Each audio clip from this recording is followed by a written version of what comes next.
video. And in this one, I wanted to talk about my favorite mystery shows and movies. I think as mystery lovers, I don't really know any mystery readers who don't, in addition to that, enjoy mystery watching.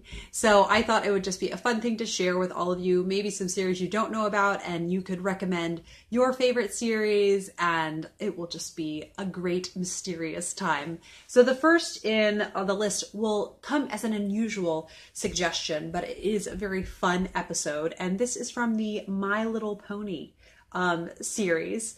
I know, sounds odd, but there is one episode in season 2 that is just devoted to love of mysteries, and it is called Mystery on the Friendship Express, and it happens when the 5 main ponies are traveling from Ponyville to Canterlot, which is the capital, and there's a big baking competition that's going to happen, and 3 people end up traveling with them with these very fancy desserts that they have, and there are some mysterious things that happen with the desserts, and so Pinkie Pie takes it upon herself to be the detective. There's lots of Sherlock Holmes references, and it's just extremely fun. So I definitely recommend it, and yeah, I know, an unusual suggestion, but what can I say? I'm an unusual person.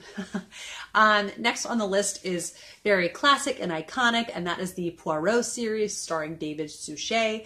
This series had such a long run, but eventually got through all of the Poirot novels and did such a fabulous job. This is just dripping with just mysterious atmosphere. It has all of the cozy elements, lots of coffee and tea is served, and really interesting houses that they are in. And I would say the older seasons are a little bit cheesy, and then they get really dark though. So there's not much of a happy medium in these, but altogether a series that I really do enjoy. And I'm sad that they've taken it off Netflix.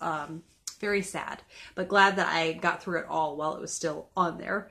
The next on the list is Marple. So not to be confused with an older series called Miss Marple.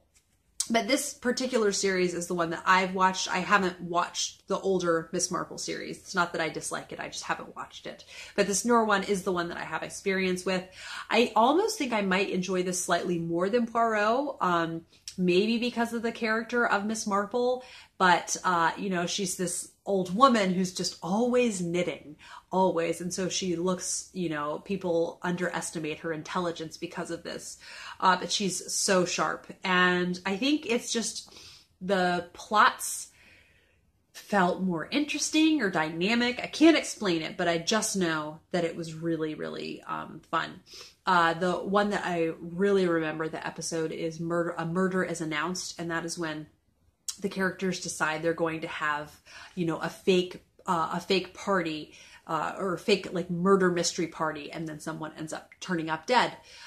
So yeah, just a really interesting series and very full of coziness. The next is the Father Brown series, which I would say definitely has the cozy elements that are in Poirot and Miss Marple. This is all currently on Netflix, and it's still coming out, and it features Mark Williams, who some of you may know as Mr. Weasley from the Harry Potter movies, but he is a priest, and he solves mysteries in his spare time.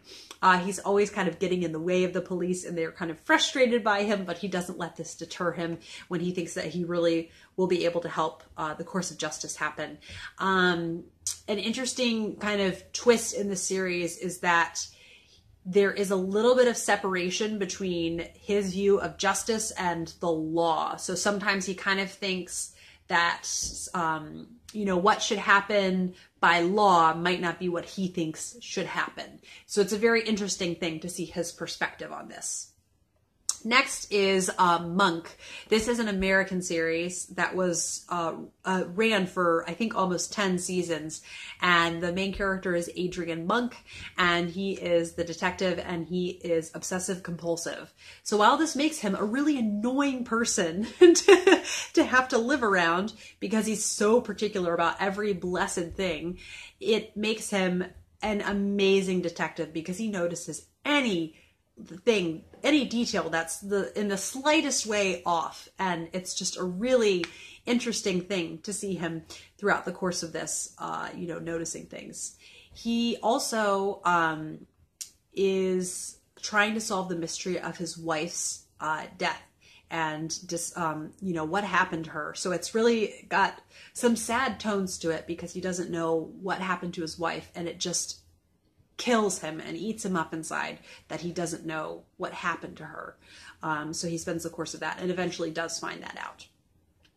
Next on the list is Foyle's War. This is a series that stars Michael Kitchen, and he is a detective, and it starts out in the late 30s and then goes in and World War II era, but he is a really distinguished detective. It's just a period drama also, so it's just a feast for the eyes. Such a lovely, lovely series to sit down and cozy up with.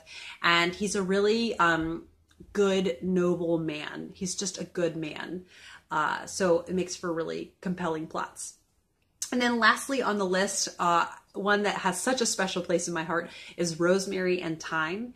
And this is a series where there are two women who are in, I think it's their 50s, and Laura Thyme and then Rosemary Boxer, so hence it being called Rosemary and Thyme. But they are two older women who decide to start their own gardening, like not gardening, what am I trying to say? It's not gardening, but landscaping business. And so they end up, the one, her husband has just left her and she has nothing to do. The other one already had a landscaping business. And so they start to go into business together, and they travel around to all these different English estates. And lo and behold, at each one that they go to, there is a murder that happens, which I think they should get different jobs. You know, if that kept happening to you at your job, you should get a different job. But in this, they just decide to investigate the cases. And what's really interesting and unique about the series is that the murders usually involve something to do with plants, like a sap from a tree that's giving someone terrible wounds on their skin, and a garden being rearranged and confusing the blind owner, different things like that. Yes, so altogether, just a very fun series with such a love of mysteries. So let me know if there are any series that you think I should watch that I haven't. And the next one on my agenda after I finish the Father Brown series is the Dr. Blake mysteries, which he's a doctor in Australia. I know I also should be getting to Murdoch mysteries. There are just so many out there. But for now, I'm happy. My Sunday tradition is to watch Father Brown in the afternoons.